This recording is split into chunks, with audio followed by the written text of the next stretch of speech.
10, okay, we're okay. And we are live again. Welcome back to Sunday School. A few minutes late today, but that's all right. Oh, goodness. So, had our sheepdog breakfast this morning. Some good old biscuits and gravy, eggs and bacon, grits. I don't like grits. Other people do. But I guess Something I don't particularly care about. it's a texture thing. I've never liked grits, and obviously the older they get, I don't know. Can you use it for mortar? Can you build buildings with it? Once they get cold. once they get cold, you mortar between your bricks. And straw and clay and grits in between. Hold everything together. No, but seriously, some good words from Brother Macon this morning. Psalm 80. And so, if you're a man, bring your sons. If you're by yourself, bring yourself. Fourth Sunday of every month, 8:30 we eat. 7:30 we start cooking. And everybody's welcome. You can even bring your wife. We'll make her sit by herself at another table, but everyone's welcome. Come on down to the church and get you some grubs. So, finishing up the biblical feasts, festivals, with Hanukkah. And let's see here. There's 9 feasts total. 7 are ordained by God in Leviticus chapter 23. The 2 that are not, Purim, which comes up in the book of Esther, and then Hanukkah being the last one, which shows up in the Maccabees, which is as I said last time, it's part of what they call the Apocrypha. It's extra stuff. I don't have it with me, but I got that, showed y'all that Septuagint Bible that I got, which is, again, that's Greek translation. It's in English, so I don't read Greek, so I don't think that I do. But it was the Greek translation of the Hebrew texts. And so I'll get into some of that next week when we talk about where we got the Bible from and how we got the Bible, and the differences between Masoretic text and the Septuagint. But, like I said, Septuagint stuff is dated, before Christ. So the Torah portion was done 300 to 400 years before Christ. The Maccabees were a Jewish family that was in the Levitical line of priests. And so you have 1st, 2nd, 3rd, and 4th Maccabees that shows up. The Catholics added it into their Bible a while back. It's in the Septuagint. Now, that actually, the events described in 1st through 4th Maccabees happened somewhere between like 125 BC and 250 BC. So there's several years there, which is before Christ, right? So you're actually, when you say 250 BC is before 150 BC, 125 BC, whatever. But the more I researched Hanukkah, and this is the most popular of all the biblical feasts, mainly because it happens right around Christmas time. And this year it's going to happen from the 18th of December and run for 8 days up to the 26th of December. So that's going to cross over Christmas.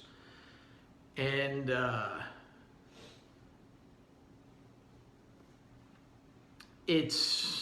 the word Hanukkah itself it wasn't a made-up word, it wasn't a new word at that time. Hanukkah means dedication.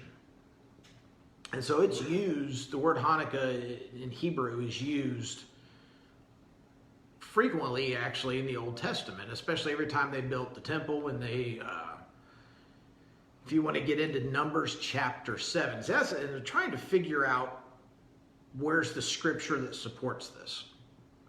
I don't want to ever do a class and not have scripture, because whatever I'm teaching has to tie in with the Bible. Now, we have our canon Christian Bible that we go by that has 66 books, 27 in the New Testament and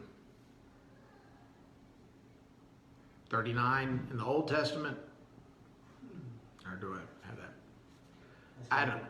It all adds up to 66. That I know for sure. I should have looked that up yesterday. But so that is, it happens in December, which is around the Jewish month of Kislev. And it starts on the 25th day of Kislev. Lev, K-S-L-E-V. And so that is when it happens. It's a regular thing. Now, this particular dedication ceremony that's being observed, and this is one of the things, I went through a bunch of different Jewish websites, Shabbat.org, do something or other online. I mean, several even Messianic Jewish websites, looking for the stuff that supports this, right? Because even if I found actual direct scripture in Maccabees, I would read that to you. But the problem is, they say first and second Maccabees. So the whole entire book of first Maccabees and second Maccabees describes all the events leading up to the rededication of the temple. So you say, well, what are you talking about here? And somebody flipped our switch. As long as it doesn't reset the routers, we're okay. And I don't think it did. Somebody just hit the wrong light switch. Our light switch is not inside of our Sunday school room. It's outside of it. So anyways.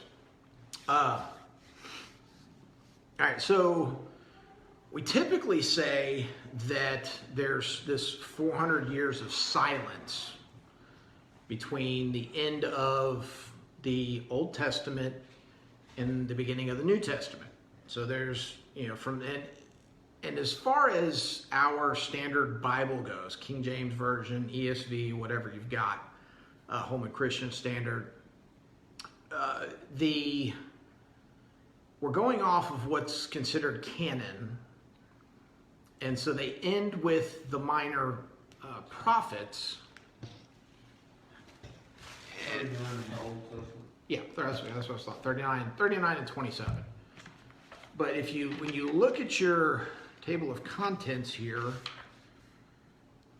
the last book of the Old Testament is Malachi, one of the minor prophets. And now, keep in mind that aside from, let's see, Genesis, Exodus, Leviticus, Numbers, Deuteronomy is in chronological order.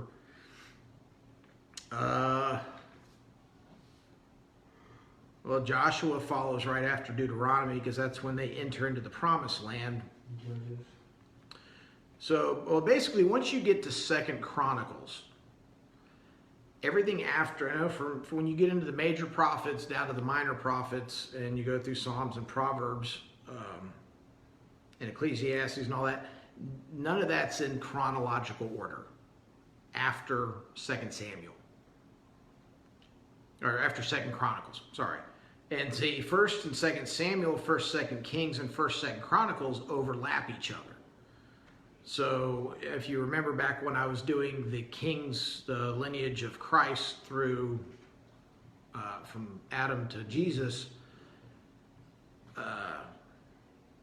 like 1st and 2nd Kings actually deals with the kings of Israel as a whole. So it included some of the kings of Judah, but or do I have that backwards? 1st, 2nd Chronicles covers like the tribes of the kings of Judah, and 1st, 2nd Kings covers the tribes of the kings of Israel, because it was a divided kingdom after Solomon. All right, so but basically, once you get past that, nothing's in chronological order. So the prophets are all kind of mixed up.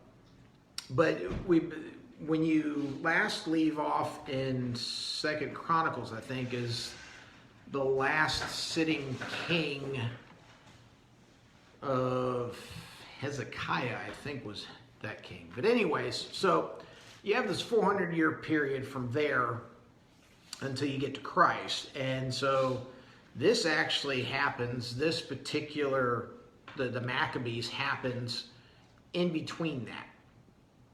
And like I said, the Maccabees were descendants, they were in the line of the Levitical priests. And a guy named Judah Maccabee, or Judas Maccabeus, decided that he didn't like the Syrian Greek people that were that God was using at that time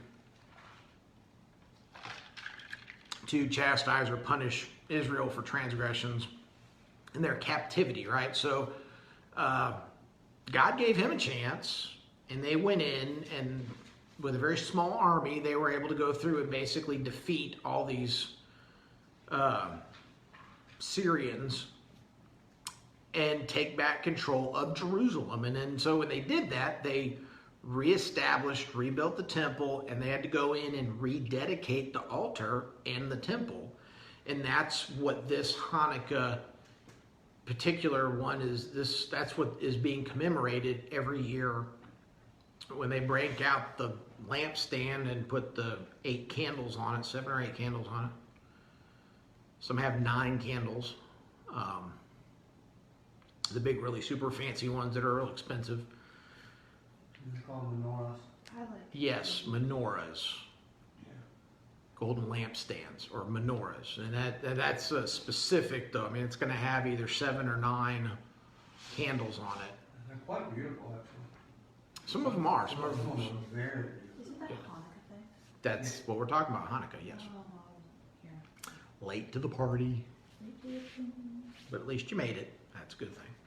So, so the story goes, and I sat there last night with my Septuagint trying to read 1st and 2nd Maccabees. And I'll be honest, it's tough. I have a hard time reading extra biblical things. I don't, it's not necessary. It doesn't mean it's not any good. And this is the thing, I'm not going to get all wadded up about the Apocrypha. There is mm-hmm. You're welcome. Let's not fit there. Thank you. You're so rude. But I, the stuff that's in the Apocrypha, it does not have prophetic value towards Christ. It is, especially like the Maccabees, it's history, it happened, it's been proven to be real. The Maccabees were real people. And this Judas Maccabeus guy, or Judah Maccabee, was a real person who led the armies. Are you okay? Yes, I'm fine. I promise I'm fine. Teenagers. Anyways. All right, so the Maccabees, right, under this Judah guy, under his leadership, gets the army together, defeats the Syrian Greek people, which was a bigger army. You're not going to do that without the help of God, right? So it was in his heart to rebuild and reestablish God's temple and his altar, and then do all the stuff so that the temple would no longer be defiled or defamed by pagans.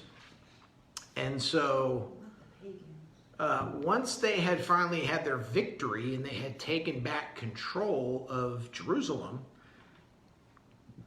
they rebuild the temple, they fix everything to specs. They go back through the law, the book of the law, and they figure out what it's supposed to look like and correct everything and rebuild everything. Well, once you get everything built to specifications, you have to go in and you have to dedicate, So there's this like process. So you go back to Numbers chapter 7, and that's where God gave Aaron the instructions on how to dedicate the altar, even though it was, which they had to do every time they moved the tabernacle until they finally took Jerusalem, until they finally built the temple under Solomon. All right, so there's this process for purification and to dedicate it to the Lord, and that's what this is celebrating. So there is, if you go back to Numbers chapter 7, you can actually go back and read the process for preparing and the oils to be used. And so there's this long process of clarifying the oil so that the oil is pure and doesn't have any, it's not cloudy, you can see right through it, it's clear, there's no stuff there.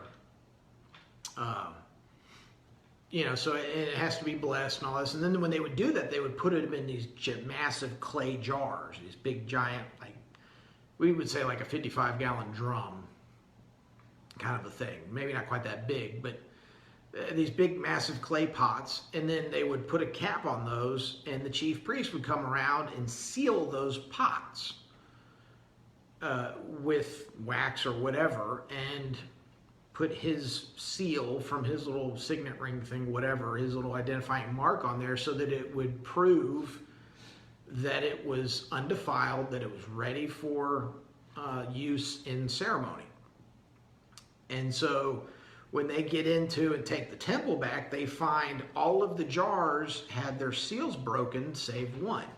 The problem was, because of how Hanukkah, because of how a temple dedication works, it took 8 days to do it.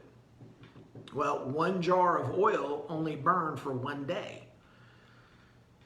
And so, they prayed, did whatever they had to do, and they went ahead on with the dedication ceremony. And the oil, 1 day's worth of oil, burned for 8 days.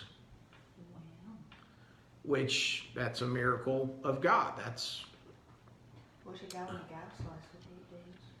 It will. you and me both. It will when it grows on.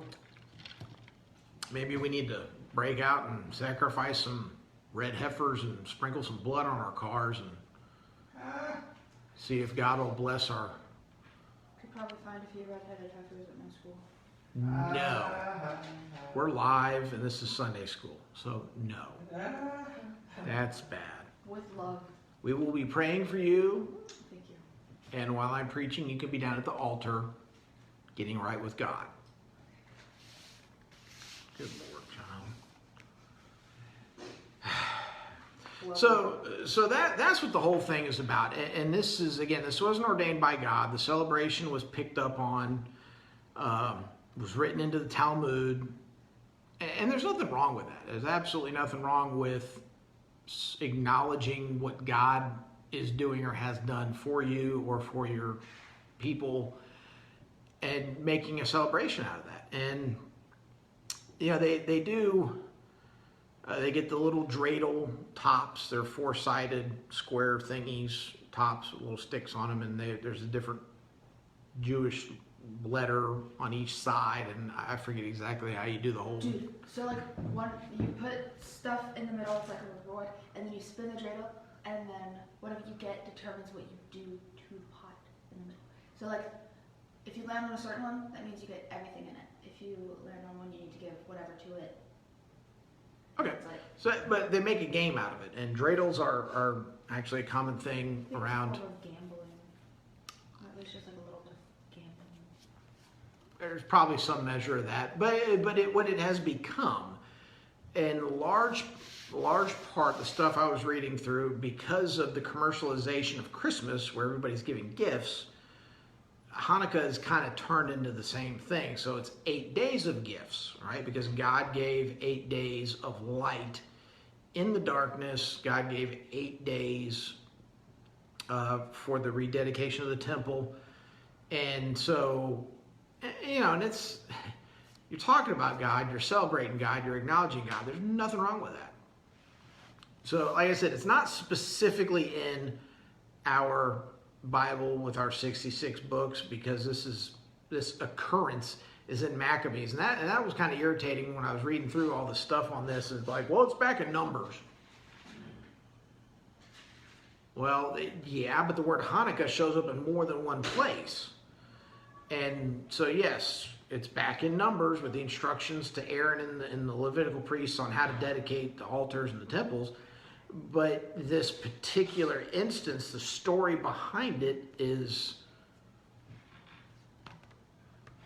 3,500 years after Moses, God gives the instructions to Aaron through Moses for the Levitical priests.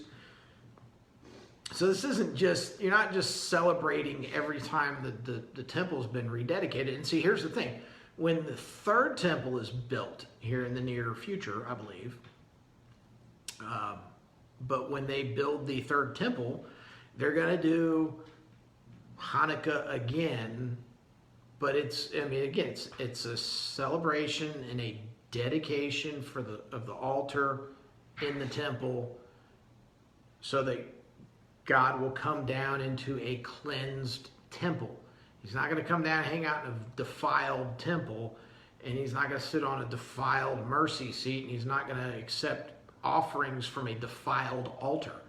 So a dedication ceremony is going to have to be done in order to purify it and get it ready for God to accept the offerings made upon that altar. So when they build the third temple, there's going to be another Hanukkah. But again, it's attributed to this one particular instance somewhere between 150 and 200 BC, where the Maccabees revolted against the Syrian Greeks, ran them out of town, and took back control of Jerusalem. Now, here's what's interesting. Just as previous times before, when God would send somebody to judge or to rescue his nation from their captivity, as I read further into this, the Maccabees went on to assume the throne, which was promised to the line of David. So when, instead of Judas Maccabeus putting the rightful heir, a direct lineage person of King David, who would have been like the great-great-grandfather of Jesus, something like that, instead of putting them on the throne, who was supposed to be the rightful person on the throne. Are you pretty? No. On the throne. On the throne. You can call me a B word and family get together. We're at church, child. Don't make me get all biblical on you and live on Facebook and Twitch. Are you gonna use that katana on me? I don't have a katana. Or the friggin' the thing, the little knife you bought? Machete. Same difference. No. I know you've watched Forged in Fire with me. I know. So you know there's a difference between a katana and a machete. Big difference. But no. Look, Walmart had machetes for $5.34, dude. That's dangerous. I looked at the girl at the counter. I said, I should have bought two. Jeez. I've got ones that was made in 1948 in the actual Philippines. I thought about that. I should have asked you to borrow that. I have it real. All right, but anyway, so the Maccabees, instead of installing somebody from the lineage of David as king on the throne, not Judas himself, but like one of his children or somebody, decided they were going to be on the throne. Well, again, go back into Leviticus and Numbers and all that. When you read the descriptions, the Levites were never supposed to sit on the throne. They weren't supposed to be in charge of anything but the temple, and they were supposed to be the priests, the connection to God for Israel. The king was a whole separate lineage. Matter of fact, king came out of the tribe of Judah. And so, the Levites were a whole different tribe. And so they end up going back into disarray, and that leads us to the coming of the Messiah. So, yes, it was a good thing for God to make the oil last for 8 days. That was truly miraculous, but it was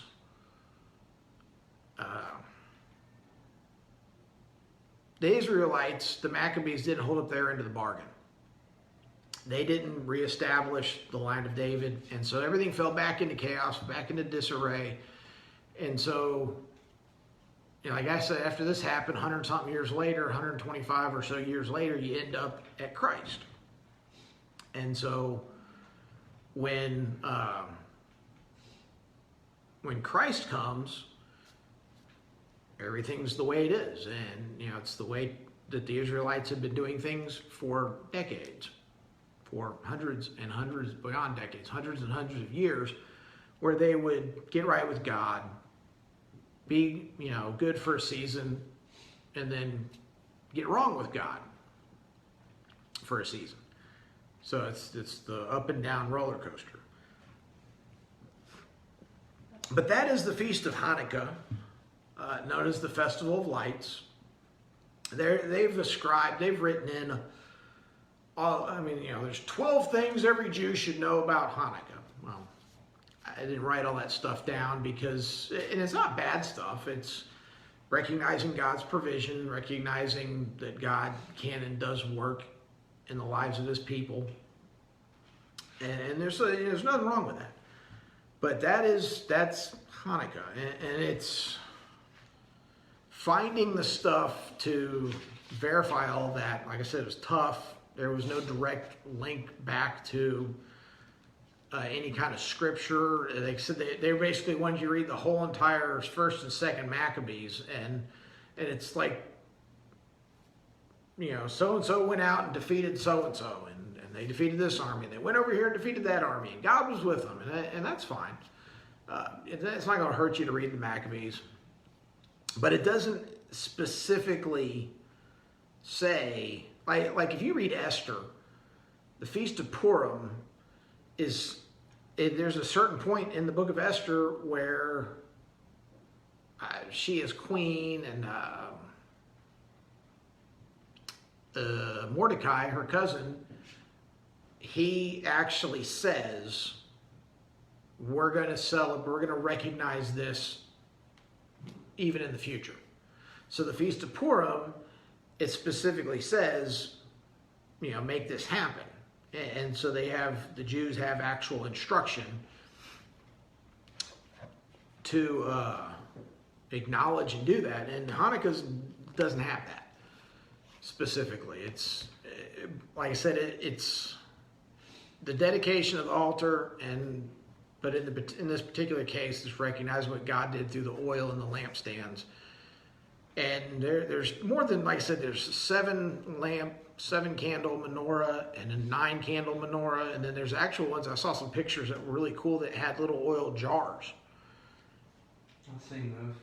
And so it actually burned oil instead of a candle. Now, as a kid growing up, I had friends that were Jewish down in Central Florida, and I remember them lighting the candles. The ones with the little oil in it, like a Cracker Barrel? No. Similar. Has a wick. Cracker Barrel's Jewish. I don't think so. They might be. I did look up, on a side note, I went back and I looked up Harold Camping, who passed away in 2013. And he made 3 end-time predictions in his lifetime. The first one was in 1994. That was a long time ago. That's when I graduated high school. I remember A long That- time ago. That didn't actually happen, obviously. I remember that very well.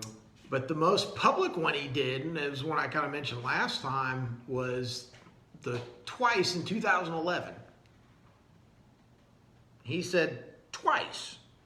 When he was wrong on the first one, he says, oh, that was a spiritual end of the world. I know it happened in 2011, is my mind. Or no, it was 2001. That's You were fine. 4. No, like. Oh, you were thinking of 9/11? Yeah. Okay, that was 10 years That was. prior to Yeah, that. yeah, that's my bad. Cut that out. Yeah. Cut that out. Cut that out. Cut that out. Edit. I can't do that. Cut that out. But anyway, yeah. So he made 2 predictions in 2011. Was wrong on the first one. It says, well, that was a spiritual judgment. It It's actually going to happen on October 21st. First it was May, and May didn't happen. Everybody was still here. The rapture didn't happen. 10 days after my birthday, I was like And 5 and 10 days. you were 5 and 10 days. you were 4. 5 and 10 days old, Dad. You were 4. 7 to 11 is 4. No, but because it was my birthday, I would have been 5 and 10 No, days. it was your Yes. birthday. You turned 4, child. No, it wasn't. I Yes, would it know it was my was. birthday. I would know because I could do math. No, you can't. When you were 4, you Dad, I have couldn't like a do 91 in math. Okay. I have Yes, a you're doing 91. great in math now as 14-year-old teenager 10 years later. But when you were 4 years old, you couldn't do It was math. 9 years later. Good Lord, child. I'm going to have to draw this child a picture. I love pictures. Anyways, so he did the 2 end times predictions in the same year. First one didn't happen. He claimed it was a spiritual thing, but the actual end of the world is going to be on October 21st of 2011. That didn't happen. He finally admits that he was wrong, and then he passed away 2 years later. So Wasn't he also the one that predicted that the year 2000 was going to be like a computer shut down the world thing? Wasn't he the same one that did that? no, that was the tech community. That was big tech, period, across the board, claiming that the big tech, TECH. I remember them coming on there. Nobody get on the phone. Nobody on the internet. That was the second largest hoax ever, I remember that. with current stuff kind of trumping that. But yeah, Y2K was a bust. That was. I knew it was back then. It was a joke back then. I was like, y'all people are just no. That doesn't work. Just Bruce, man, don't be bought in by the media.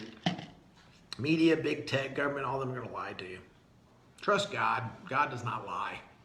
The Bible doesn't lie. The Bible also doesn't tell you when he's coming back. It just says that he's going to come back. So don't be a Harold Camping and say you know when the day is. Don't sit there and say I've done the math and here we are 2 years later. Dad still can't do math, so I don't think he'd be able I to can do math that. pretty darn good. I need to- I know my gazentas. It goes into 5 3 times. Goes into Well, not evenly. What goes into 5 3 times? 1.5. That's not easy. That gives you 4.5. See, I know my gazentas. 1 gazenta 1 time. 1 gazenta 2 times. Thank you, Jethro. Yeah, so I'm going to go and get ready to preach. Flip on over, follow us. Check out my sermon on Larrytown Missionary Baptist Church Facebook page. And I will have it downloaded up on Rumble eventually. I'm all caught up on Rumble, so I didn't realize I was 5 Sunday school lessons behind. That's 5 weeks behind on Rumble. Gosh, Dad. But totally up to date now, so if you missed anything, go back, check it out on the Rumble page. Of course, you can go back on the Facebook page. Twitch only holds stuff for 2 weeks, unfortunately. And Post it, like in the. I think there's a community, not like a community tab, but like there's a tab where you can post stuff. in Twitch, Yeah. it's still only there for 2 weeks. That's gay. Well, Twitch is designed for gamers who spend like 8 to 10 hours of gaming, live streaming it, so that's way too much data to store long term. I watch a lot of first-person shooter games. Why not on Twitch and on Rumble? It's pretty cool. I like Yeah, the I'm not sit a down- gamer, so I like the sit down and talk streams. well, that's the just chatting streaming stuff on IRL, Are which is you on Just Chat? yes. Well, I'll make sure to look out for you and not to click, because I Yes. want you to get those views. You don't deserve them. You Wow. don't deserve them. You're undeserving of my views. Well, this undeserving person's going to go get ready to preach. So y'all have a happy Sunday. And like I said, next week we'll talk about where we got the Bible from. The week after that will be Revealing Revelation by Amir Sarfati. And y'all have a blessed day.